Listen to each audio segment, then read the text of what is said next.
Is the removal of the winter fuel allowance the beginning of austerity 2.0? Right, I was going to come to all you on the panel about... Didn't we already have austerity 2.0? Isn't this, aren't we on like austerity 25.0 at this point? I forget how many rounds of it we've had.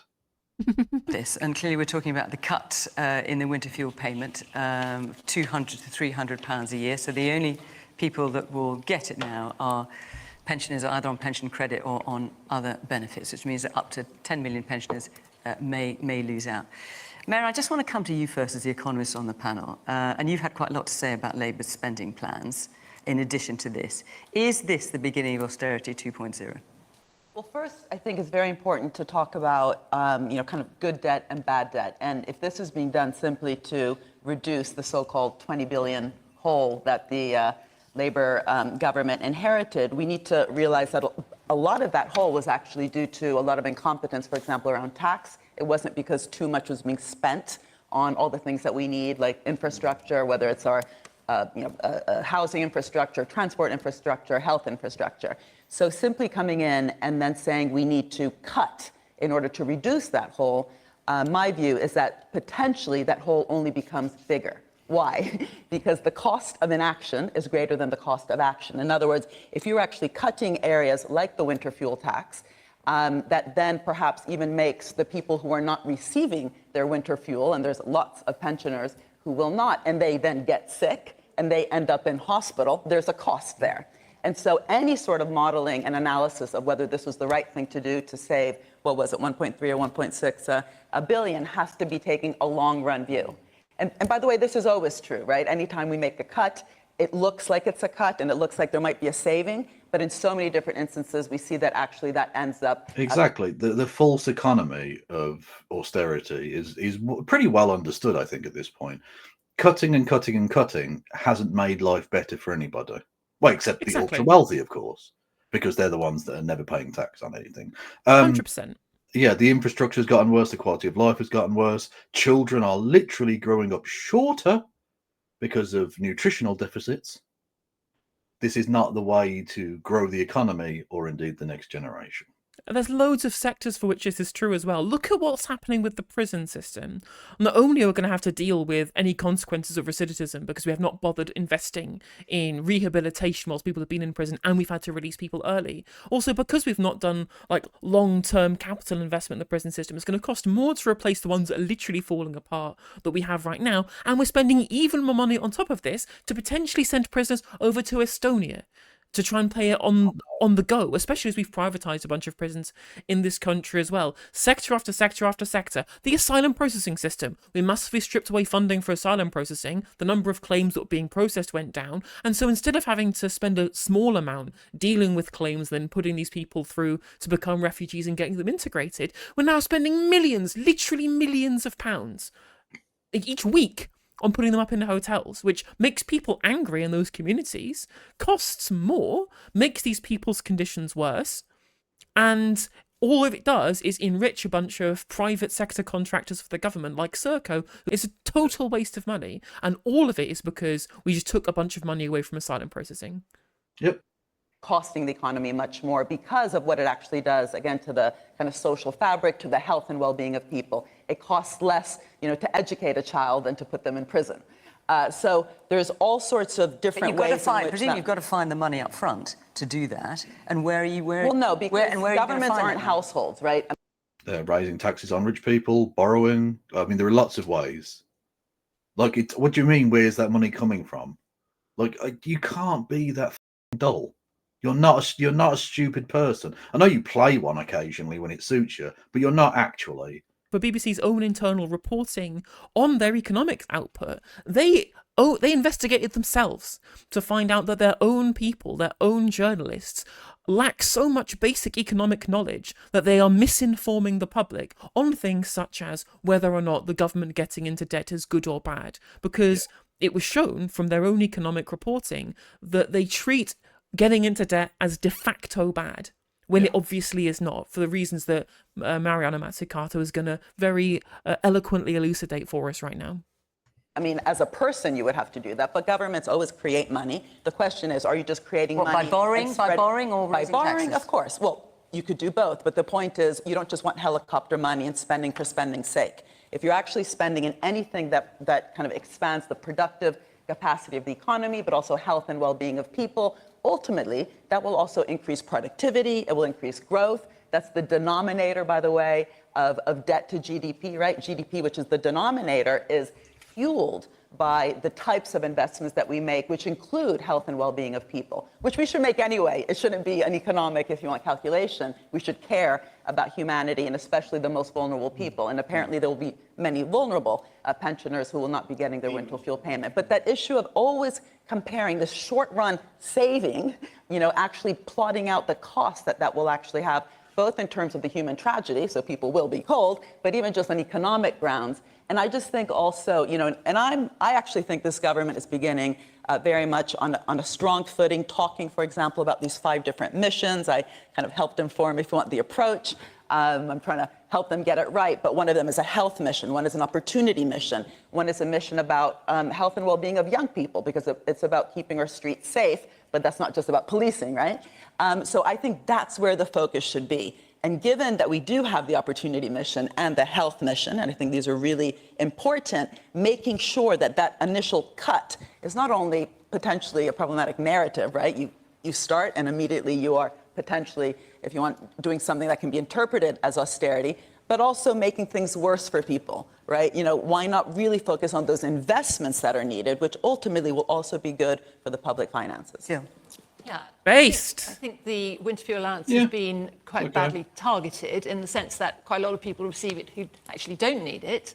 Just really glad that they started off with Mariana Mazzucato immediately in this discussion. Now, the whole discussion is being specifically framed around it not being a household budget. We don't actually have to balance the books. We need to think about these holistically. Austerity is a false economy. All of these assumptions have now been built into this entire discussion. And it's not just about, well, they did the cuts, the previous government was bad, this government's actually balancing the books. None of this inter-party nonsense that has ruined the discussion over the winter fuel payment how many weeks now.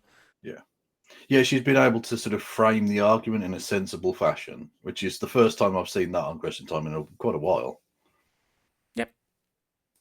But I do think it's been very badly handled, because one thing that this government should have done is give plenty of notice of the fact they're going to withdraw a lump sum of money, because people have now budgeted for the winter, and then to be told they're not going to get £200, £300, the reaction for many pensioners will be turn the heating off, and then we have the consequences Mariana talks about. So, but are you saying that with notice it should be means tested, but perhaps not at the level at which it's I think with more notice, and also maybe put it into the pension and then tax it for the people who are well off enough to be paying lots of tax, so that it's not actually landing in the laps of people who really do not need this money. That can't be a sensible use of government funds to dish it out to people who already have very good pensions. On top of this, right, pause. Even the right-winger who is making the argument in favour of the means test is making the argument that I was making on my end, which is that you should just make it universal but then tax it back. So she's not even arguing for a real means test. She's arguing for universalism and then a tax taper, which is fine. That's absolutely fine. Nobody goes without. The rich get it taxed back. Super simple, super easy to do. But it is kind of funny to me that in terms of how we discuss the utility of the policy, the left-leaning economist on the panel was the one talking about viewing this in the entire economy. What do we spend money on? Let's talk about the implications for how we talk about public spending in the round. And hers is, well, some people have budgeted and some haven't. And also we need to ensure that we don't feel bad because somebody gets it who doesn't.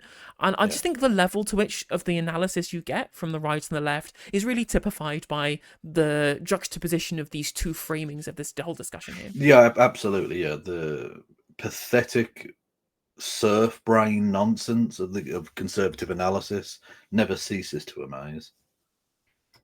The second thing is that clearly a lot of people, nearly 1 million people, I think, who should be claiming pension credit aren't claiming it. People like that are probably going to suffer most from this withdrawal. They need to be given a much simpler form to fill in, to encourage to claim what they need to help them with their expenses so that they can heat their homes. So, it's not sensible just to dish out freebies, as it were, people who don't need it, let's give everybody this money. Give it to the people who need it, make sure it reaches the right people. Woman here in the front. What will 570 MPs are entitled to claim £3,500 heating allowance. If those 570 MPs didn't, over 6,700 pensioners would get a £300 winter fuel benefit. How do you justify withdrawing the money from pensioners? Lucy, Very I can't true. testify to the Very maths good of that. point, yeah. That's Yeah, that's absolutely fair. When you've had MPs heating their stables, but we can't afford to heat the humans we have. Well, I think that going specifically after the extra allowance they get, I believe, is heating their second home because they're required to be in Westminster, so they don't get it for heating allowance in their main address. It's only their supplementary address for Westminster. I believe that's the case. Yes. Please correct me if I'm wrong here. Again, that's kind of chump change, short change, the new Labour Party manifesto slogan, I guess they're using now, just short change rather than change. But when there are even far more egregious uses of public money that could have been absolutely rescinded to be able to ensure that we could do winter fuel allowance, you're absolutely right. The shit like stables or paying for like moats and shit, like that's where it gets ridiculous. in terms of the principle and what you've heard on so far. Well, obviously, we pay heating in our homes like everybody else, and have seen those costs going up and up in recent years. Rachel with Reeves inflation, claimed energy it. costs going. Yeah, Rachel exactly. Reeves is the Chancellor who made the decision, and she claimed money to heat her second home. Yep. Up. And look, there's no denying this is an incredibly difficult thing to do, and it will be difficult for people, and it's not something that we came into government wanting to do at all. And to answer the question about austerity, absolutely no. Austerity was a political economic strategy employed by the previous Conservative and at the time Lib Dem government to reduce the size of the state for its own ends, really. It was their agenda to do that. Look, But you have no interest in rolling back at all. Like, at all, apparently. Oh, well, then they're nationalising the trains by putting the very few franchises that weren't under the control of the operator of last resort in control of an operator that basically is the operator of last resort. And we still Rolling won't own the stock. rolling stock. Yay! Yeah. Rolling stock. What's that? We'll still have to fucking rent that, and then that'll be paying for the Belgians to have good railway services still. The biggest investors in our rolling stock are private equity firms based in South Korea and Germany. And the Well, there you USA, go. I believe. I think it's Alliance, another one that's German, and KKR, which is American. It's not indeed the Kolkata Knight Riders. Unfortunately. what we came in from the election and discovered was a much worse situation. I mean, we knew it was bad anyway. Everybody knew it was bad anyway, but it was a much worse situation. Lucy, nobody is buying that bullshit. What's so Nobody. frustrating, what's so tilting is that she's not wrong. That the state of the economy was terrible and the Conservatives are responsible for it. But there's not because they spent too much money. They didn't spend enough money. They didn't manage to repair the schools. You know that discussion we were having 5 minutes ago about the short-termism of austerity, the false economy? Nothing is more typifying of that than the decision to cut back on investment in schools. And now we're having to spend more money to deal with collapsed roofs because reinforced aerated autoclaved concrete, rack concrete, if you will, was throughout our school inventory, and they cut a specific plan in 2010 to renovate our school inventory by Gordon Brown, and it was cut in the Conservative government, and further school renovations were cut by Rishi Sunak in the name of saving money.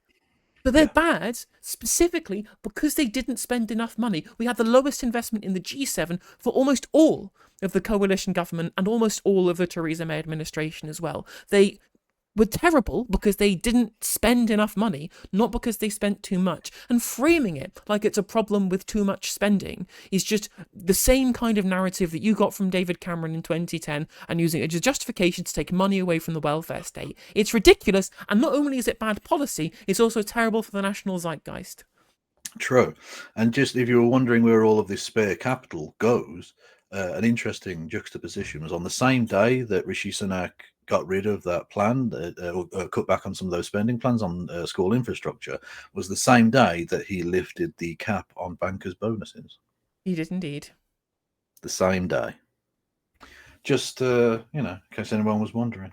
Than we expected. It was a worse situation than the official spending watchdog, the OBR, expected as well, and the Institute for Fiscal Studies and others. There is this big black hole. It is significant. It's for this financial year. That's the challenge. The question is about austerity 2.0. So so Wes Streeting was saying, I can understand there'll be some pensioners thinking, why us? What about others?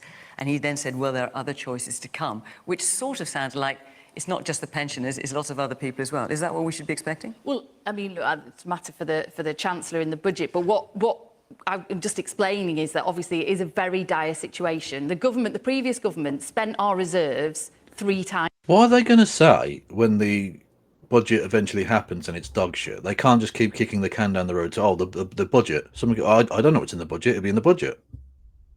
Like, how bad is this budget going to fucking be? And what's so tilting as well is that they say, oh, they left us in this terrible state. And I'm just like, the other thing that you're totally ignoring, obviously, you mentioned the Institute of Fiscal Studies there. The Institute for Fiscal Studies also, on top of this overspend, so most of the black hole, it's actually an 11 billion, not a 22 billion, in terms of the black hole that was left for them by the Conservative government, isn't really a black hole. What these were budgetary overspends by certain departments. So, for example, the Home Office overspent by 6 billion because of how much they'd screwed up the asylum system. Is this the Conservatives' fault? Absolutely. There was a giant overspend, and it's entirely their fault for cocking things up because they refused to invest early and often in the things that were necessary, the critical parts, foundations, infrastructure.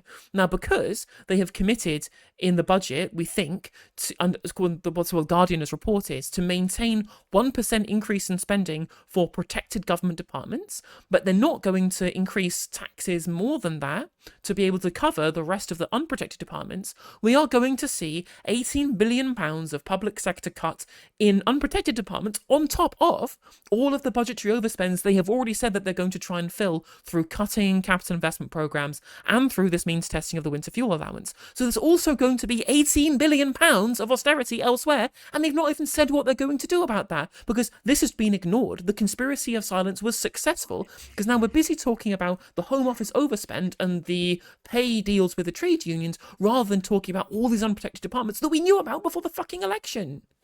Very much so. Time's over for this year. You've made the point very eloquently that the Labour's claiming there's a massive black hole. There's a huge overspend. There's things like asylum, but we have protected the triple lock. That's absolutely critical, and I think it's really important that we protected the triple lock. And this year alone, the state pension is now worth £900 a year more than it was previously. Next year it will go up £460. Over the course of this Parliament, over £1,000. So that's more real terms. What's in real terms? State pension. When the winter fuel pay. Go on, sorry. What is it in real terms? That's the thing, is that it's gone up because it's triple locked and pegged to inflation. The £900 is an inflationary increase. That means it's the same in real terms. If prices have gone up, but it's gone up by the same amount percentage-wise, then it's still the same state pension. Yeah.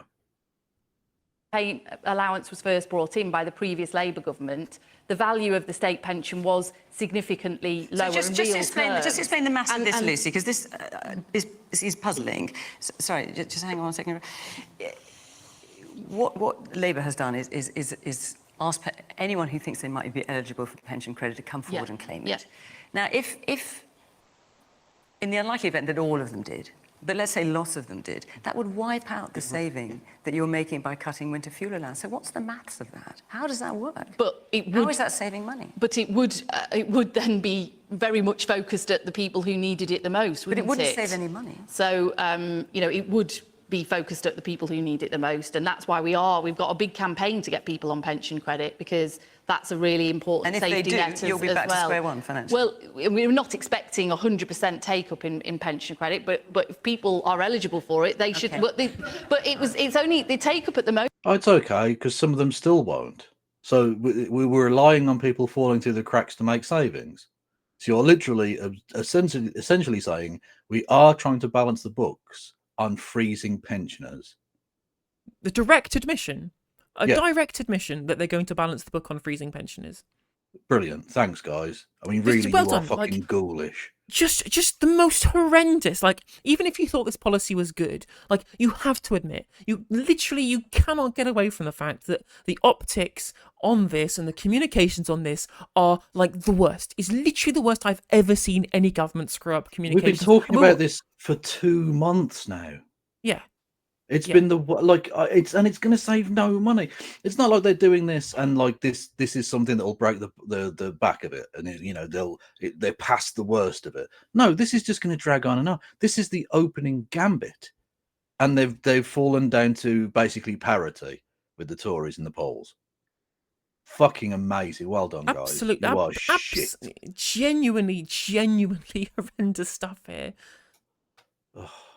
Moment is Again, just to bear in mind, this is the honeymoon period. Yeah, 10 weeks, 10 This weeks is the- they've been in government. This is the good bit. I mean, midterm, I don't know what's going to happen. Maybe they will just spontaneously combust. And what Just burst into flames at the dispatch box. I don't know. the best part, from that last statement that we heard from Lucy Powell, she just admitted that universalism is better.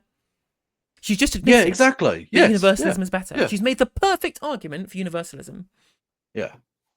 One-term Starmer. Honestly, if he carries on at this rate, I don't see him making a full term.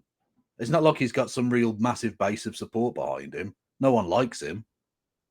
All hail President Streeting! Woo! really, really low on pension. I hear that. There's a few of you. Let's try. We brought it in. Little batch of you there, all with your hands up. So let's try and get through. The woman in the stripy top. Why was there no mention of the cancellation of the winter fuel payment in your manifesto? All right. True. I'll come back to you on that, Lucy.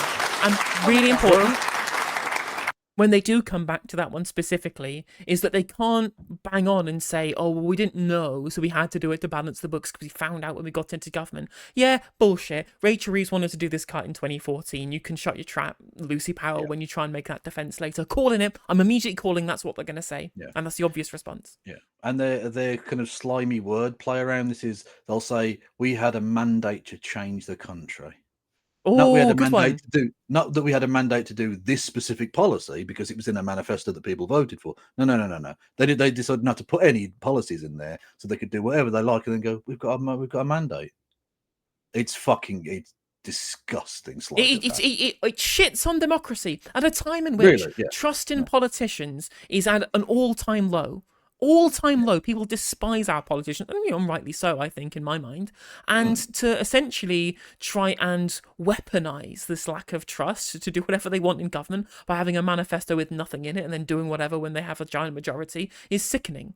It's so damaging for the public sphere. It really is. Ruled out scrapping the single person council tax discount, would that then not further hit these pensioners? Sorry, just say that again. The single person tax allowance. Yes, the council Council tax tax. discount. Yeah, you get 25%. Yeah. Okay, the man next to I you. love that Fiona always has to find that out. Yeah, exactly. Yeah. I work with the So there's a council tax, you say? What is this? Oh, thanks. Thanks. elderly. A lot of pick them up, and because I work for public transport, and they're even talk of doing something with the free bus pass that they get, and there's a lot of concern about that. So you need to clarify this for them because they feel like they're being targeted all the time. It's like an easy target because they don't fight back, and they don't feel like they have a voice. Did pensioners ever consider buying some Arsenal tickets for Keir Starmer and his mates? Because they might not be driven into the dust if they smoothed him a bit. I mean, on the one hand, he's right. It's very difficult for them to fight back. They don't have much political power in terms of influence because they're not, people who are able to lavish the Prime Minister with gifts. But to say that they don't have a voice when the Conservative Party is their voice, and they have been for the last 15 years. And as you they said, were the only ones, like during the election cycle, they were one of the only groups that were ever trying to protect. We're going to triple lock this. We're going to triple lock plus your pensions and all this shit. Whereas young people were like, we're going to send you into the army, you fucking scum. Come on. Pensioners cannot realistically claim they don't have a voice in this political process. But they are also being hit now, and that's not okay. No, exactly. Like, there's a difference between maybe we should make our economy fairer so that the houses of older people don't massively accelerate in value, making sure young people can't gain any asset wealth. That's a real level of inequality that governments have pandered to for far too long. And that should absolutely be reversed. And we need to try and make that trend more equitable. But means testing a previously universal benefit, that's stupid. That's just, it's not the same thing. That's not the source of the problems of the generational inequality in this country. Yeah. So you really need to come out and say what you are and what you're not going to do, because it's not right. Man just behind you.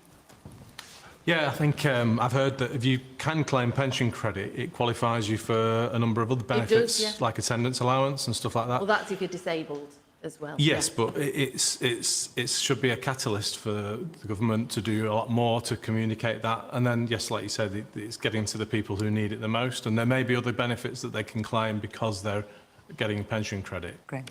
Well, I have a normal rule in politics never to be angry.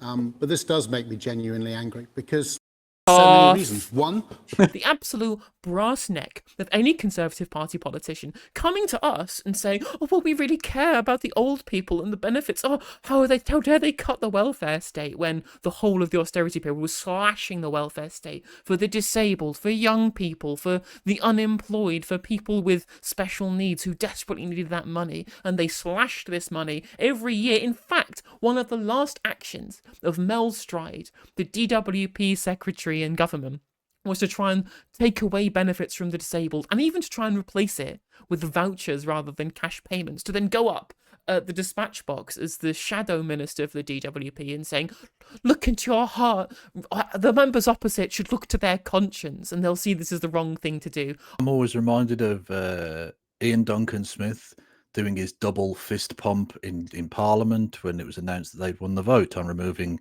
£15 a week personal independence payments from the disabled.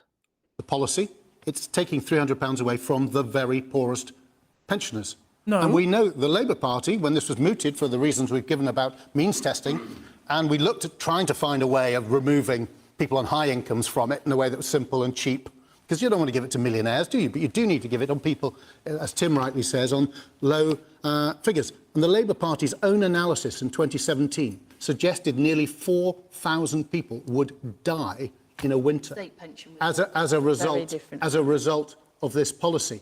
And so as a result of means testing. As a result of means testing this, because of course the poor, as has been said, the very poorest pensioners are not the pensioners on pension credit, very low income though they've got. They're the people who are eligible for it, but for one reason or another don't claim. And those people get the £300. And we're about to have fuel bills go right up again. So while Keir Starmer, while he is choosing whether he goes to see Taylor Swift or Arsenal, both at free cost, pensioners this winter are going to be choosing between. God,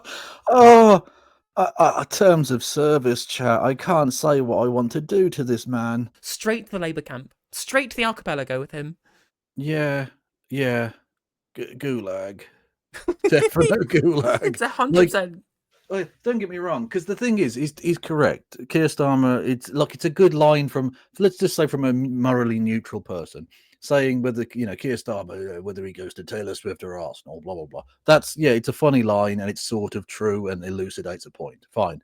But from this motherfucker, from his party, doing what they did for decades, taking enormous glee in destroying the lives of the poorest and most vulnerable in our society, to turn around and pretend like he gives a fuck. Get in the camp. The best part about all of this is because they're bringing up Labour's figures from 2017, the correct ones, when they were trying to remove the pension credit. When they were trying to remove the winter fuel payment, then I'll bring up Jeremy Corbyn's figures from this period. I'm like, oh, so you're admitting that Jeremy Corbyn was right. He was right in 2014 when Labour tried to do it. He was right in 2017 when you were trying to do it. And he's right now when Labour are trying to do it again. Jeremy Corbyn is the only person who has had a consistent position on this, or one of the only kind of high-profile people who's had a consistent position. So by using Labour's figures from when Corbyn was leader, it's just the Tories admitting that Corbyn was right every time, because he's always right. He's always right. It always comes back down to Corbyn being the person who knew what the fuck was going on right at that time. Between heating and eating. It's that serious. And But the government can do that. The government has been elected and it has the right to make these tough choices depending on the situation. Except this government in the election, that's why I feel so sorry for people who feel fooled by them, promised the Chief Secretary of the Treasury, it wasn't Lucy, some non-economic job, the Chief Secretary of the Treasury now promised that pensioner benefits would not be cut. That's what he said. And here, the first thing they do is cut it. And people will die as a result. And then from a process No, view, fuck off. Genuinely, like, again, terms of service preclude me from saying what I want to say, but you're literally a person who oversaw a government that killed 330,000 people. It's terrible that the Labour government are doing something that's going to lead to pensioners dying during this winter. We both agree on this. But coming out of your blood-soaked mouth, right, is despicable. Absolutely despicable for this man to impugn literally anybody else for social murder crimes. Yeah, anybody else. How dare he? We can see the fucking mountain of corpses that, to quote your former Prime Minister, that you let pile high. Yes, indeed. Get obliged. If it would cost business, however defined, more £10 million, they are legally obliged to do an impact assessment. They did the equalities impact assessment, which we had to force them to bring out into the public, so much for transparency. But that's because in all cases they claimed an exemption. But how does the removal of all of this funding from, it's supposed to save, I think, £1.4 billion, how does that not have a £10 million well, listen, let's impact? put So there's some no of this impact assessment, people will die, they promised not to do it, and they haven't even done the most basic procedures to make sure they understand. Will the impact, in fact, either because of take up a pension credit, I mean, hallelujah if you can get everyone on it who deserves it, but we've tried, we got it up considerably, we had the record number last year, but it's not enough. Okay, all right. Let's answer some of these questions. So, Lucy, first, in terms of questions from the audience, you made the point that wasn't mentioned in the manifesto. You were talking about council tax for single people, and you also wanted to either scotch this idea that free bus passes are going to be taken away or hear the truth of it. I have to say a number of people have been mentioning that to me as well. So can you at least address those 3 points? Yeah, well, look, I know the strength of feeling about all of those things. Believe me, I get stopped in the street and I've had many emails and people get in touch with me about it. And there's no action's going to happen on people's bus passes. I understand there's absolutely no plans for reform of council tax and so on either. But obviously, you know, the Chancellor will outline these things in just a matter of weeks in the budget. And the fact that this cut to I think it's a really important point. It wasn't in the manifesto because we weren't aware of how difficult the situation would be. I mean, no, I'm sorry, but hang on a minute. Hang on a minute, Graham, because you've spoken for you've spoken for ages here, and it really does stick in the craw. You know, the state that you left the economy in, what happened under Liz Truss's premiership, a government you supported, that saw interest rates absolutely going through the roof because she was making unfunded tax commitments. It's not irrelevant because, you know what? Inflation went through the roof. Energy costs went through the roof because you didn't plan. Yeah. I mean, it is relevant, but also it's not an excuse. Yeah, same shit, different day. Yeah. For the future and energy. Hang on, let Lucy answer. Interest rates went through the roof. And who is it who pays the heaviest price when our economy crashes? Who is it who pays the heaviest price? It's the poorest in society and those on fixed incomes like pensioners who can't keep up with rising prices, rising rents, rising interest rates. That was because of your government, and we're having to clean up the mess of it. And it's not what we wanted to do. It's not what we're about. We're trying to protect people as much as possible in those difficult times. But the first line of our manifesto was that we would provide economic stability, because economic stability is how you secure people's living standards over the medium term. And we will secure people's living standards. That's what we are about. And under the last government, under the last Conservative government, was the first time in our history that living standards for every single person in this country fell over the course of the Parliament. That's their record, and we're having to try and sort it out, and it's difficult. Yep, there you go. Well, hang on. Exactly what I said they'd say. Yep. Hey there, if you enjoyed the video, make sure that you like and leave a comment. That helps the video out in the algorithm. If you subscribe and ring the bell, it'll let you know when I go live. I stream every day on YouTube and Twitch. You can also follow all of my socials down in the description. And if you want to support me in a more financial manner, there's a join button for membership to just 99p to be a member on YouTube, as well as a Patreon, and there's some merch there as well. And hopefully I'll catch you on the next video. Take care.